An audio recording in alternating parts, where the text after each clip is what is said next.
Prabhupada book study will make you sturdy. If you study Prabhupada books, you will become मजबूत, एकदम strong. हर दिन हमारा time होना चाहिए कि ये टाइम में हम मिलेंगे। अभी रात को सोने के पहले अगर 8:30 से 9 आधा घंटा रोज एक ग्रुप होना चाहिए। ऑनलाइन ग्रुप हो नहीं तो ऑफलाइन ग्रुप हो। प्रॉपर की किताबों को पढ़ने का ग्रुप, उसमें 8 लोग 10 लोग 15 लोग हो सकते हैं। जिस तरह हम नियमित रूप से भोजन खाते हैं, इसी तरह नियमित रूप से पढ़ने का ग्रुप होना चाहिए। Complete Srila Prabhupada books once, यही लक्ष्य है। पूरी प्रभुपाद किताब 5 साल में पढ़ लेना चाहिए पूरा। आज हम लोग प्रभुपाद जी के किताबों को पढ़ने के संबंध में चर्चा कर रहे हैं। पहले तो ये तात्पर्य में सर्वप्रथम प्रभुपाद जी बता रहे हैं कि कुछ भी कहीं से भी सुनना भी नहीं चाहिए, पढ़ना भी नहीं चाहिए, कुछ भी किताबें। हाँ, आजकल के जमाने में लोग इंटरनेट में जाकर यूट्यूब में किसी का भी सुन लेते हैं। हाँ? कोई भी पूछते भी नहीं किस संस्था का है व्यक्ति है। कोई भी कुछ मनोरंजन के लिए कुछ बोलता हो तो सुन लेते हैं लोग। कुछ कुछ गृहस्थ भक्त लोग भी बोलते हैं, अरे प्रभु जी कृष्ण लीला ही बोल रहा है ना, कृष्ण लीला सुनने में क्या हरकत है।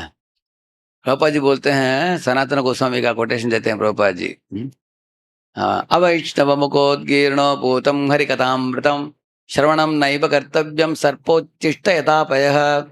अगर दूध को एक सर्प डस देता है तो वो दूध जैसे के वैसे ही दिखता है, लेकिन पीने वाले को मार देता हो, पीने वाला मर जाता हो क्योंकि उसने जहरीला दूध पी लिया उसने।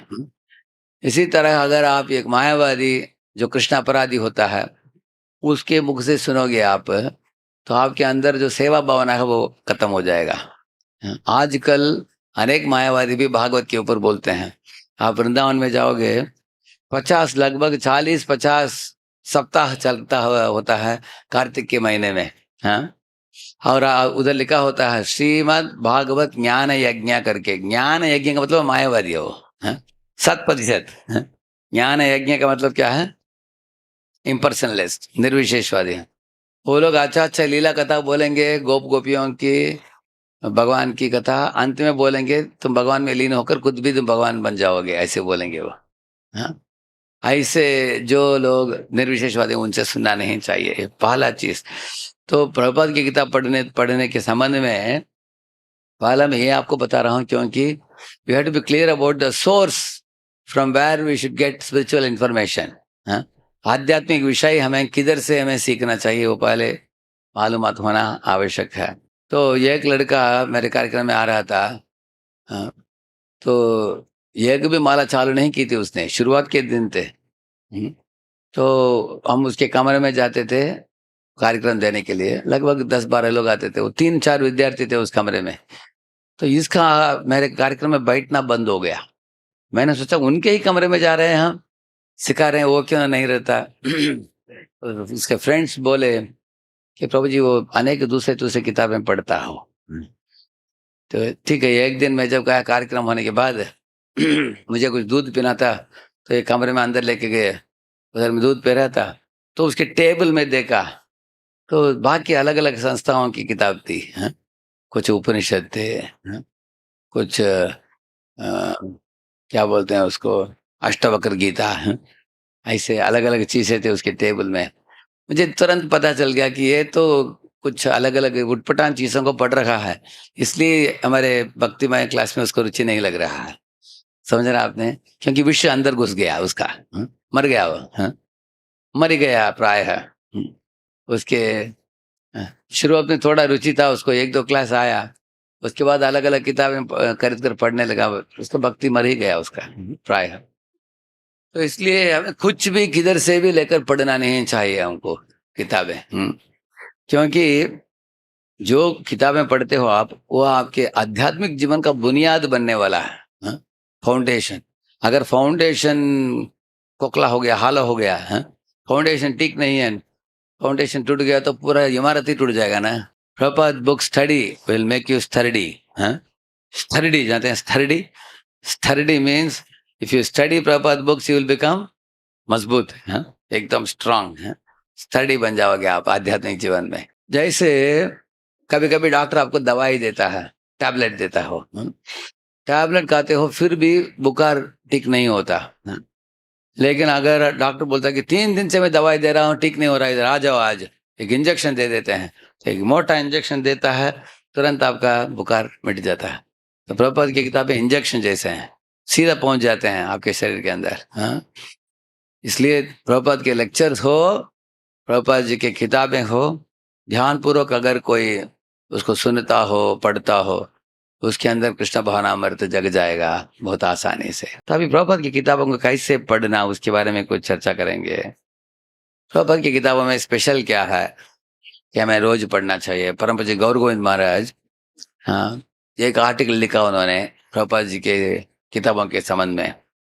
उधर वो बताते हैं कि समुद्र को रत्न गर्भ बोलते हैं, हाँ? रत्न गर्भ। लेकिन समुद्र में अगर आप ऊपर ही ऊपर तैरोगे, आपको क्या मिलेगा? आपको सिर्फ मछली मिलेंगे बस, हाँ? लेकिन आप अगर डाइवर्स जो होते हैं वो अंदर जाते हैं, हाँ, एकदम गहराई से, उनको रत्न मिलता है, नवरत्न मिलता है। आपको क्या चाहिए? मछली चाहिए, नवरत्न चाहिए? हाँ, तो हम प्रभुपाद की किताबों को भी कैसे पढ़ना चाहिए आज हम बोलने वाले हैं। हाँ, ये 3 लेवल पर, लेवल 1, लेवल 2, लेवल 3 अभी बताएंगे कैसे पढ़ने से हमको पूर्ण रूपेण हम लाभान्वित हो सकते हैं। हाँ, देखिए यही बताते हैं। हाँ, प्रभुपाद की किताब में प्लेन इंग्लिश, बहुत सरल अंग्रेजी है, कोई भी समझ सकता है।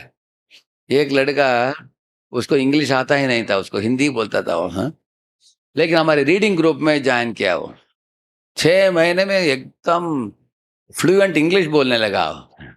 सब लोगों ने पूछा, अरे किधर कोर्स अटेंड किया? बोला एक ही कोर्स अटेंड किया, प्रभुपाद बुक रीडिंग में ज्वाइन किया, बस इतना है। ऐसे बुक रीडिंग उसको पढ़ने की इच्छा हुई, उसको चांस भी मिला रोज एक एक पैरा, दो दो पैरा पढ़ने के लिए। ऐसे पढ़ते पढ़ते पढ़ते उसके इंग्लिश का इम्प्रूवमेंट भी हो गया उसका, है।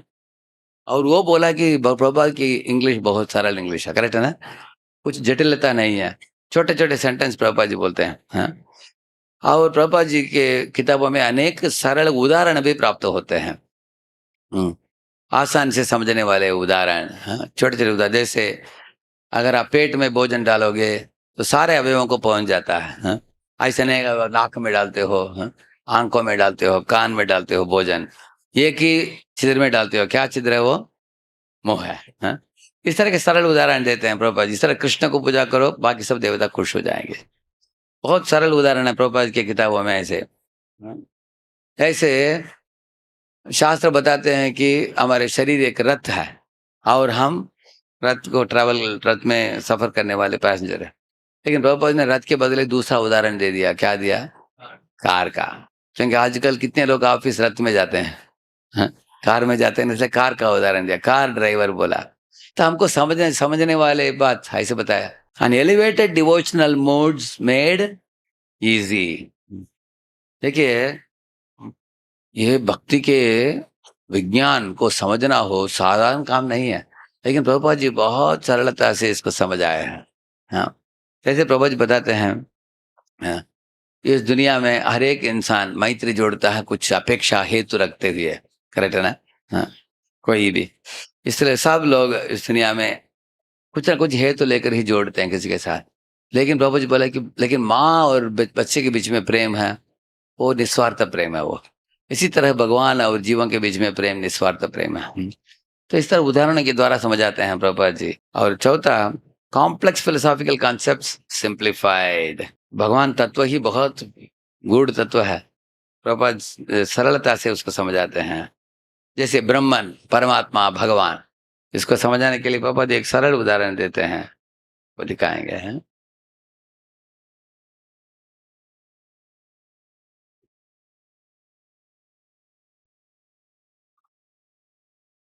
ये 3 चीज को कैसे समझाते हैं प्रभुपाद जी? कुंती महारानी की किताब में समझाते हैं।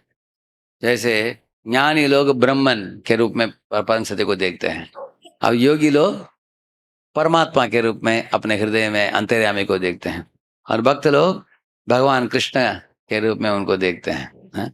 बहुत सरल उदाहरण देते हैं प्रभुपाद जी। देखिए, एक पहाड़ को दूर से देखिए, ऐसे दिखता है, हैं? बादल जैसे दिखता है, उतना क्लैरिटी नहीं है उसमें। और थोड़े निकट जाकर देखा, ऐसे दिखता है, हैं? अभी देखिए हरियाली और बढ़िया दिखता है कि नहीं, हाँ?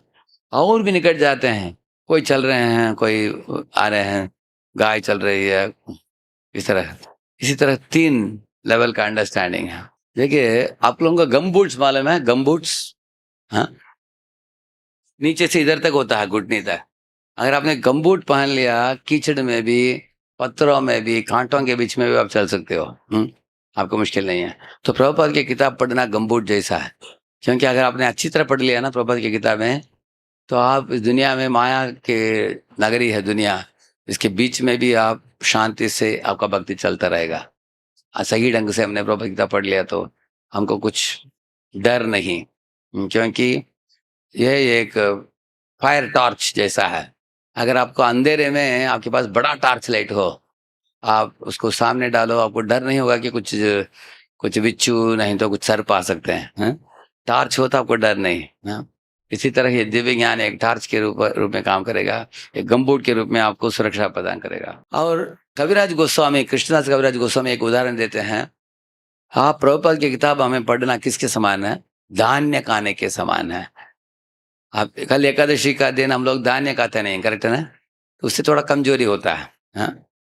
लेकिन धान्य अगर 3-4 दिन नहीं खाओगे, बहुत कमजोरी होगा आपको, हाँ? इसी तरह कितने लोगों का अनुभव है, अगर प्रभुपाद की किताब पढ़ना 1 हफ्ते के लिए छोड़ दिया आपने, थोड़ा आध्यात्मिक जीवन में थोड़ा कमजोर लगा आपको, करेक्ट है ना? आपका अनुभव होगा। आपको रेगुलर नहीं पढ़ते हैं तो कमजोरी होगा आपको, हाँ? इसलिए रोज पढ़ना चाहिए। तो ब्रह्मचारी के लिए यही धर्म है, स्वाध्याय। देखिए, कृष्ण बलराम संदीपानी मुनि के आश्रम में जाकर वो खुद ही पढ़ रहे हैं, हमको एक आदर्श उदाहरण प्रस्तुत करने के लिए। एक बार परम पूज्य महाविष्णु महाराज आए थे पूना में, ऐसे ही भागवत क्लास दे रहे थे। एक ब्रह्मचारी ने पूछा, हाँ महाराज जी, काम वासना को कैसे मिटाया जाए?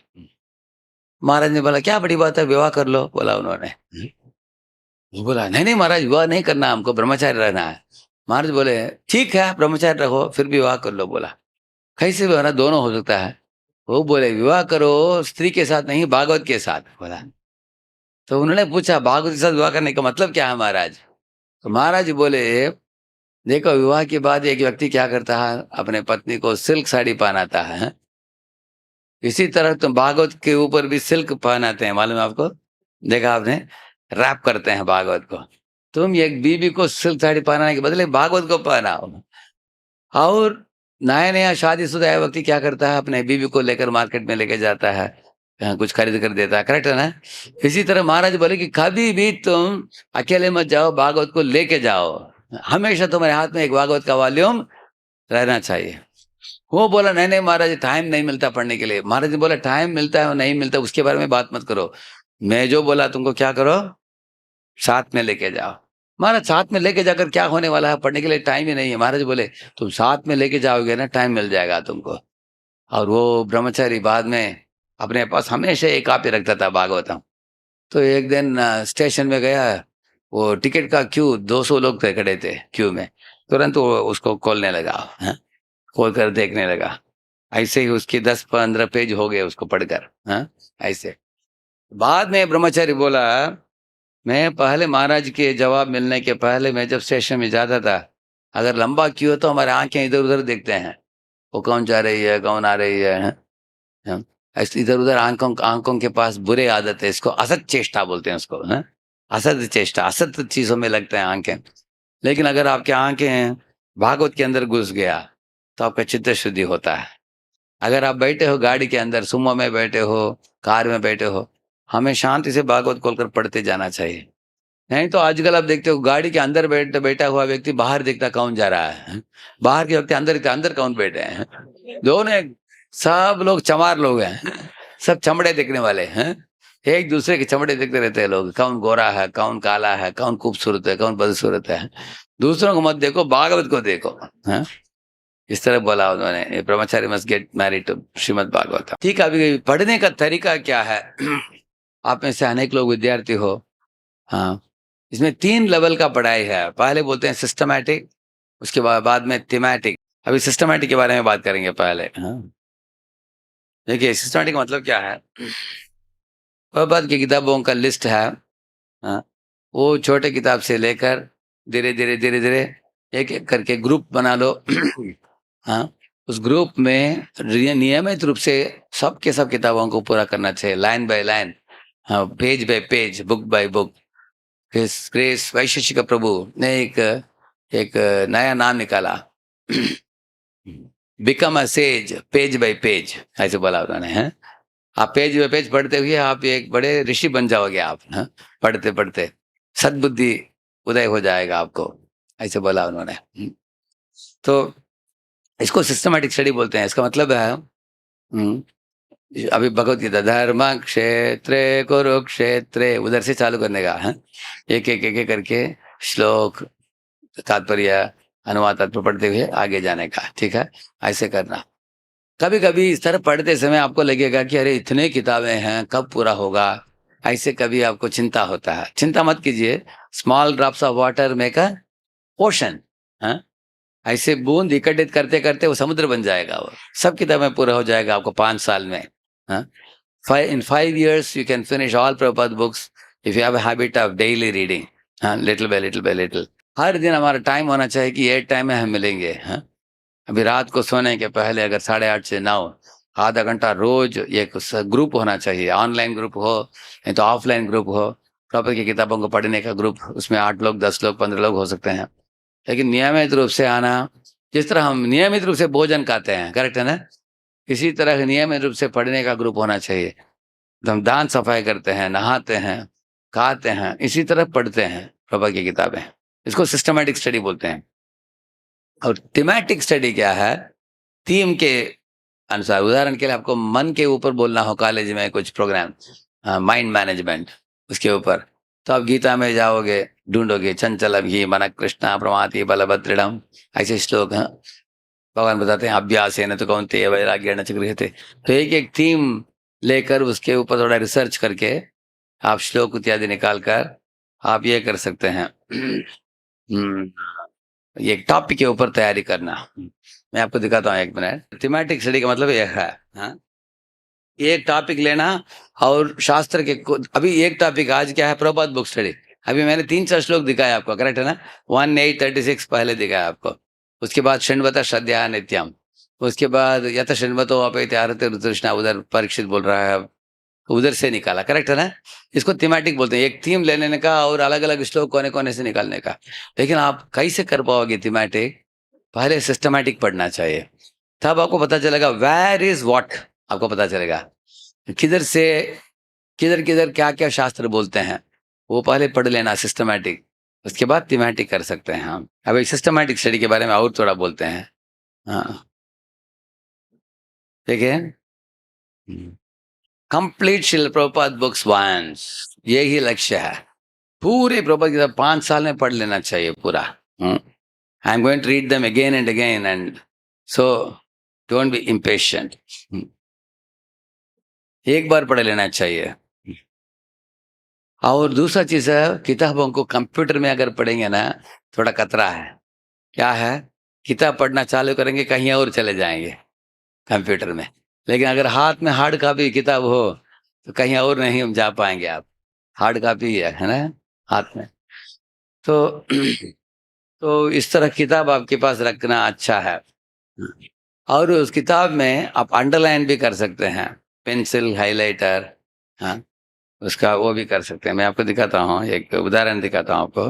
तो हम पढ़ते समय कुछ कुछ लोग बोलते हैं किताब में कुछ मत लिखो, बोलते हैं, या क्योंकि किताब जो है प्रभु किताब ये श्री विग्रह है, विग्रह के ऊपर हमें कुछ ये नहीं करना चाहिए, कुछ लोग ऐसे बोलते हैं। तो मैं एक बार मेरे गुरु महाराज के पास गया और पूछा उनको, हाँ, कि महाराज मैं अंडरलाइन कर सकता हूँ क्या, नहीं तो हाईलाइटर कर सकता हूँ क्या। मेरे गुरु महाराज बोले ये तो this is like decorating the deity, ऐसे बोले। वो बोले अगर डेटी को आभूषण पहने के बराबर, ऐसी बात। पर महाराज बोले तुम्हारा मूलभूत उद्देश्य तो खास विषयों को याद रखना और दूसरों को दोहराना है, ये आपका उद्देश्य है, इसलिए हाईलाइट करना कुछ गलत नहीं है, बोला उन्होंने। उसके बाद में हाईलाइट करना, अभी ये जो लीलामृत जो है ना, मालूम है ना आपको, प्रॉपर लीलामृत, इस तरह की किताब में क्या करता हूँ, हम पढ़ते समय कुछ अंडरलाइन करता हूँ, एक हेडिंग देता हूँ। हाँ, एक हेडिंग, अगर ये कुछ डिटर्मिनेशन, नहीं तो पेशेंस, नहीं तो ह्यूमिलिटी ऑफ प्रभुपाद, ऐसे। और पीछे किताब के पीछे क्या करूँगा, उधर इंडेक्सिंग करूँगा उधर। हाँ, अगर आपको ह्यूमिलिटी के ऊपर पेज नंबर 197 में है, ऐसे इंडेक्सिंग कर देंगे। हाँ, तो उधर से, और बाद में अगर कुछ लेक्चर देना हो किसी टॉपिक के ऊपर तो तुरंत अब नीचे इंडेक्स में चले जाएंगे, हम उधर देखेंगे ह्यूमिलिटी, प्रभुपाद की ह्यूमिलिटी देखना हो, पेज 197, तुरंत जाओ, तुरंत पढ़ लो ऐसे। It's very helpful. ऐसे सब किताबों को करना चाहिए हमको इंडेक्सिंग, जो भी हम पढ़ते हैं। हाँ, ऐसा करने से बहुत लाभ है आपको। ये सिस्टमैटिक स्टडी से इंडेक्सिंग हो जाएगा, और थीमेटिक करते समय इंडेक्सिंग जो किया हमने वो काम में आएगा आपको, समझना आपने। तो इस तरह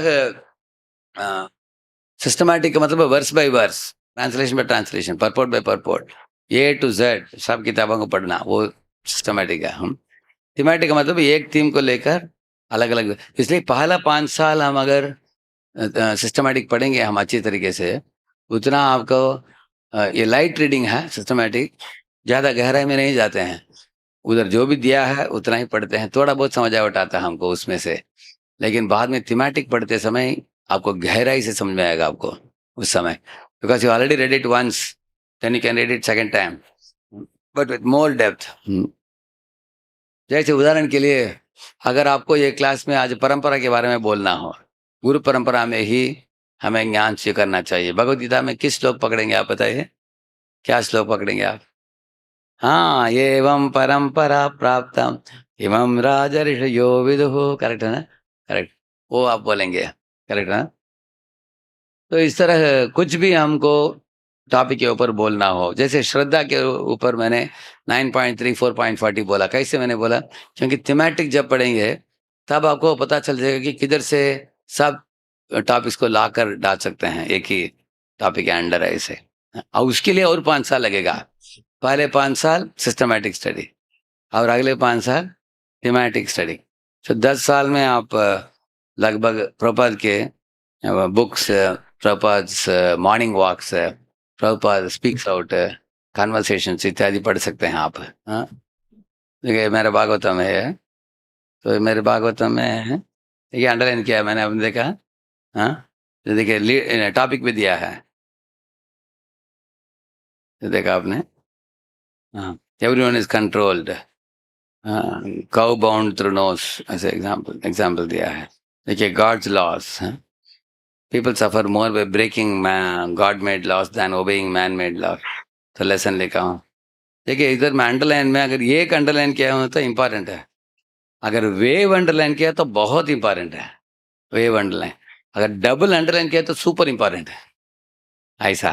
हाँ, ऐसा, अगर इस तरह का ब्रैकेट ऐसे एक क्या है तो उसमें मतलब बहुत इंपॉर्टेंट है। In his liberated state he renders service to the lord and transcendent love and enjoys life of full freedom, even sometimes on an equal level with the lord, sometimes more than the lord, but in the condition material world every living being wants to be lord of other living beings, this mental lording over स्वभाव क्या है। तो इस तरह heading देना, underline करना important चीज़ है। तो इस तरह करने से, और कुछ श्लोक इंपॉर्टेंट नहीं है तो मैं इंटू किया हूँ, तो उसको श्लोक नहीं पढ़ेंगे, सिर्फ ट्रांसलेशन पढ़ेंगे उसका। देखिए तो GS लिखा हूँ, इसको गौरंग सभा में बोल सकता हूँ इसको। गौरंग सभा मालूम है आपको? गौरंग सभा मतलब जो ब्रह्मचारी बनना चाहते हैं उनके लिए अच्छा टॉपिक है, rising above anxiety for helpless dependent relatives. इस तरह है, तो बाद में जब मैं गौरंग सभा लेक्चर दूंगा तब पकड़ूंगा इस श्लोक को। देखिए pencil, highlighter, note pad, time. अभी कुछ कुछ लोग जैसे अमरेंद्र प्रभु, गौरंगा प्रभु, उनका शैली क्या है, जब ये पढ़ते हैं भागवत का लीला, वो एकदम बढ़िया नोट्स बनाते हैं उसका, वर्ष पे वर्ष जाएंगे, अन्वय भी लिख लेते हैं। जैसे परम पूज्य गौर कृष्ण महाराज थे, जो परम पूज्य राधा गोविंद महाराज के प्रिय शिष्य, जो उनका वैकुंठवास हो गया, उनका उनका नाम है गौर कृष्ण महाराज। मैं उनके साथ बैठ कर एक बार बात किया, तो वो एकदम बढ़िया नोट्स बनाते हैं, शांति से, कुछ भाग दौड़ नहीं, बैठ कर 6 घंटा 8 घंटा पढ़कर वो अच्छा नोट्स निकालते हैं। इसी तरह परम पूज्य हलधर महाराज भी पेपर में नोट्स बनाते हैं, बाद में उसको फाइल कर देते हैं। देखा आपने? ये पुट्स इट इन फाइल, अगर बाद में उसकी जरूरत पड़े तो फाइल से निकालेंगे वो, फाइल में रखते हैं ऐसे। तो जो लोग कंप्यूटर में ज्यादा काम करते हैं वो लोग वन नोट में रख सकते हैं, वन नोट, वन नोट में थीमेटिक के लिए बहुत अच्छा है। हाँ, वन नोट यूज कर सकते हैं आप। इस तरह से फाइलिंग करने से बाद में काम में आएगा आपको। हाँ, अच्छा नोट्स, हाँ अभी सिस्टमेटिकली ये सब करना होता है। हाँ, have a syllabus, regularity, fix a time and place and everything, underline, highlight, and you can reward it and summarise. हर 1 घंटे पढ़ने के बाद कम से कम 5 मिनट आंख बंद करके हमें सोचना चाहिए कि क्या पढ़ा मैंने आज, क्या समझा, मेरे शब्दों में बोलने के लिए क्षमता होनी चाहिए। हाँ, अगर आपने 1 घंटा क्लास सुना, उसके बाद कोई पूछता आज क्या सुना, क्या समझा, तुम बताओ, आप बोलते हैं प्रभु जी कुछ नहीं, याद नहीं आ रहा है, तो उसका मतलब है we don't have any take away. हाँ, हर एक के पास कुछ टेक अवे होनी चाहिए। टेक अवे का मतलब है आपके साथ लेके जा सकते हो। हाँ, जो आपने सुना। हम्म, तो कुछ श्लोकों को स्टार मार करके हम याद भी कर सकते हैं, अच्छे श्लोकों को। हाँ, और हर एक किताब को कुछ टाइम लिमिट सेट करना पड़ेगा। हाँ, नहीं तो मैंने विद्यार्थियों को पुणे में बोला है कि अगर आप ग्रुप रीडिंग करते हो, मैक्सिमम 20% और 25% डिस्कशन होनी चाहिए, 75-80% क्या होनी चाहिए, रीडिंग लगातार, तब तो पूरा होगा किताब। नहीं तो कुछ कुछ विद्यार्थी क्या कर रहे थे, आधा पेज पढ़ते थे और पौने घंटा चर्चा करते थे, और चर्चा में ज़्यादा प्रजल पे भी आ जाता है। हाँ, इसलिए 75-80% reading and only 20% of the time discussion, ऐसा है।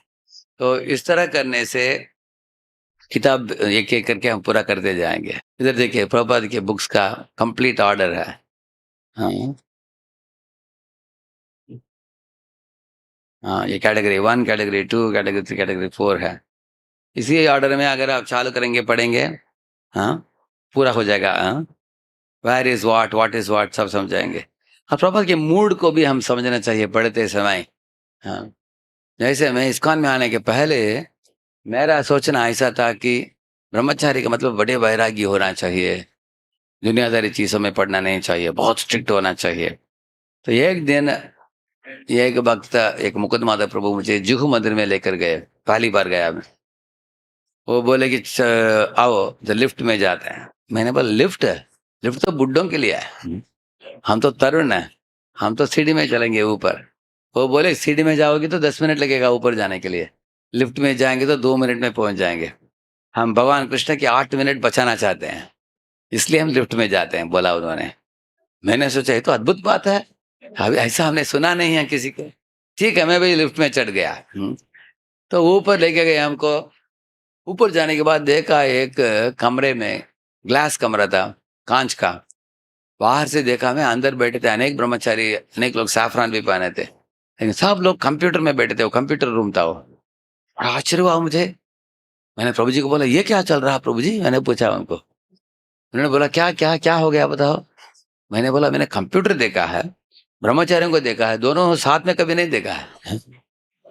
हाँ, ये लोग क्या है, साधु बाबा लोग कंप्यूटर के साथ बैठे हैं। हाँ, तब भी प्रभु जी बोले देखो ये साधु बाबा कंप्यूटर में कुछ वीडियो गेम्स खेलते नहीं। हाँ, ये लोग सिनेमा नहीं देखते। हाँ, और इसका दुष्प्रयोग नहीं करते, सिर्फ भगवान के सेवा में लगाते हैं सब। इसको बोलते हैं कृष्णार्थे अखिल चेष्टा। हाँ, सब चीजों को भगवान की सेवा में लगाते हैं, एरोप्लेन में भी जाते हैं, कंप्यूटर भी यूज करते हैं, सब कुछ यूज करते हैं। हम लोग किसी चीज को नकारते नहीं। तो ये एकदम मेरे पुराने जो पैराडिम था उसको बदलना पड़ा, क्योंकि मैं रामकृष्ण परमहंस, विवेकानंद, इन लोगों का किताब पढ़ा था पहले। और इधर आने के बाद अभी पता चला हमको, इस तरह त्यागी लोग त्यागते हैं, बाकी लोग दुनिया में भोगते हैं। भक्त लोग are neither attached nor detached, they are non attached, ऐसे प्रभुपाद जी कहते हैं। उन्होंने बोला है नॉन अटैच तो ये क्या है, तो बोले कि ये जो होता है ना चुंबक, वो लोहे के किला को आकर्षित करता है। इस तरह 99% जीवात्माएं क्या करते हैं, वो भोगवृत्ति में आकर हमेशा भोग करते हैं इस दुनिया में। हाँ, और ज्ञानी लोग हिमालय में चले जाते हैं, वो क्या करते हैं, त्याग करते हैं। जैसे अगर आप एक दो चुंबक को ऐसे साथ में लाओगे, ऐसे करेगा वो, देखा आपने। हाँ, वो स्पर्श नहीं कर, ऐसे करेगा वो, क्योंकि वो रिजेक्ट करता है, वो त्यागता है।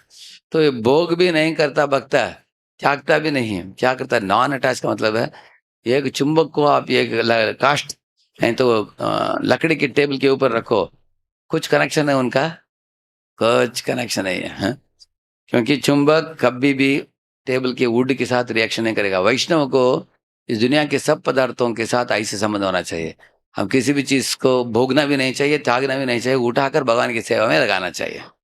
ये हमने सीखा, उसका नाम है, उसको बोलते हैं युक्त वैराग्य बोलते हैं, निर्बंधक कृष्ण संबंध है। पहली बार सीखा मैंने, ऐसी चीज सुना ही नहीं था मैं। हाँ?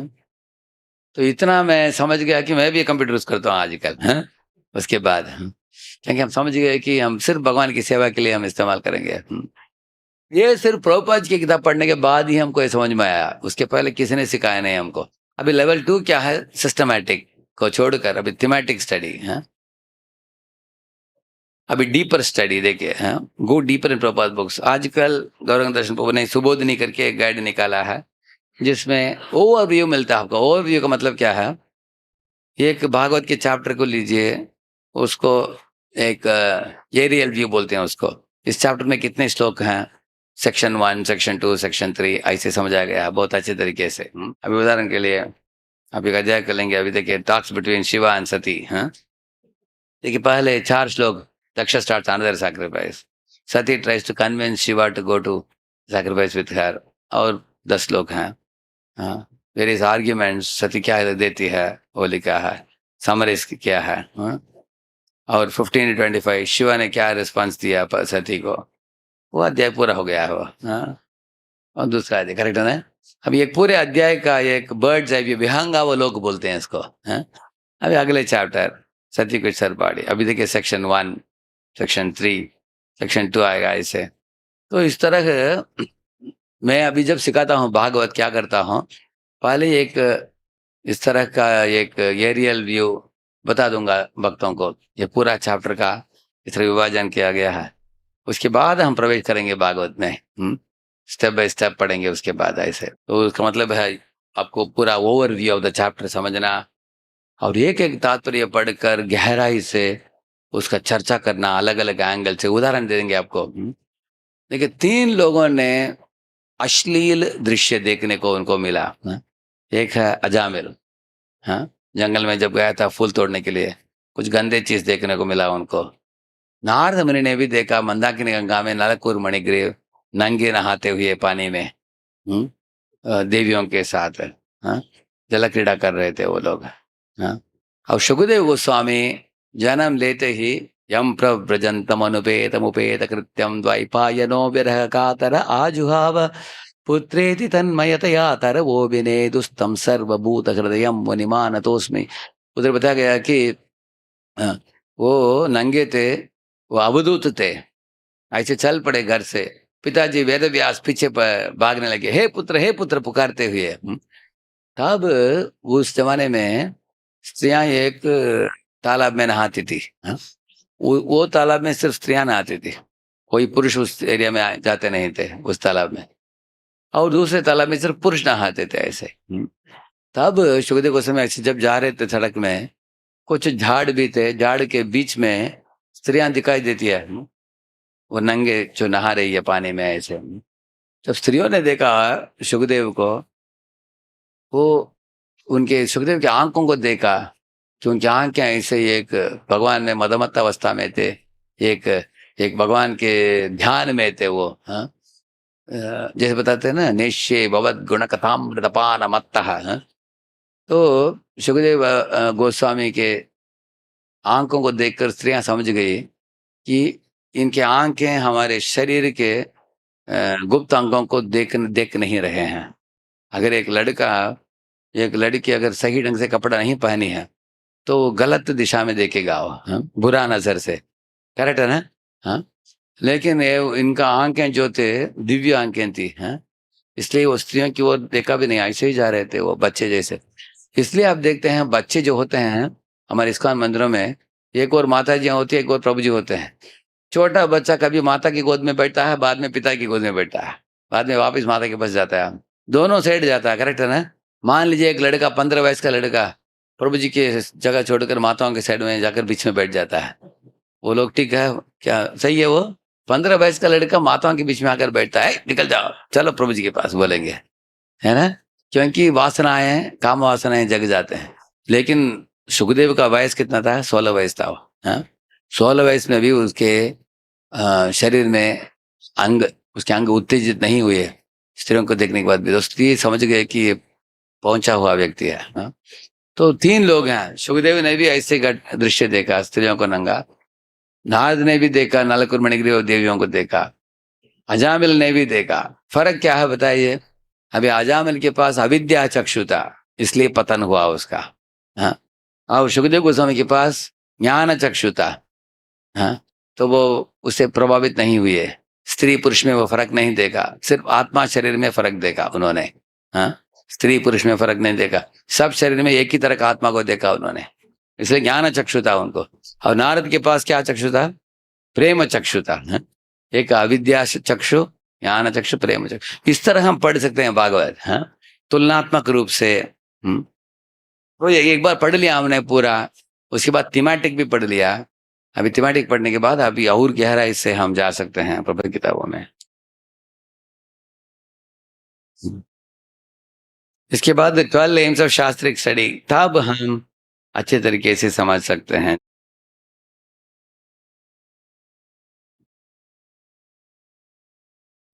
Segregate into themes. You will have a strong hold of philosophy. You will be expert in giving class. Can speak for hours and hours. Yeah. Level 3 encyclopedia. ये जरूरत नहीं है, ये बहुत एडवांस स्टेज है। इसमें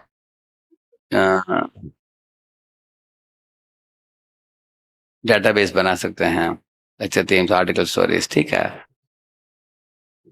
then you can give seminars, workshop, courses. ये सब शास्त्रों के ऊपर आधारित अगर आपको देना हो, इसके लिए बहुत डीप लेवल ऑफ विजडम, ज्ञान होना और एनालाइज करने की ये होना चाहिए। उसके बाद लेवल 4 में आप आचार्य टीकाओं में जा सकते हैं। दिग्दर्शनी टीका, सनातन गोस्वामी, 10th कैंटो, हाँ, उज्ज्वल नीलमणि, विदग्ध माधवी, इस तरह की किताबों को पढ़ सकते हैं बाद में।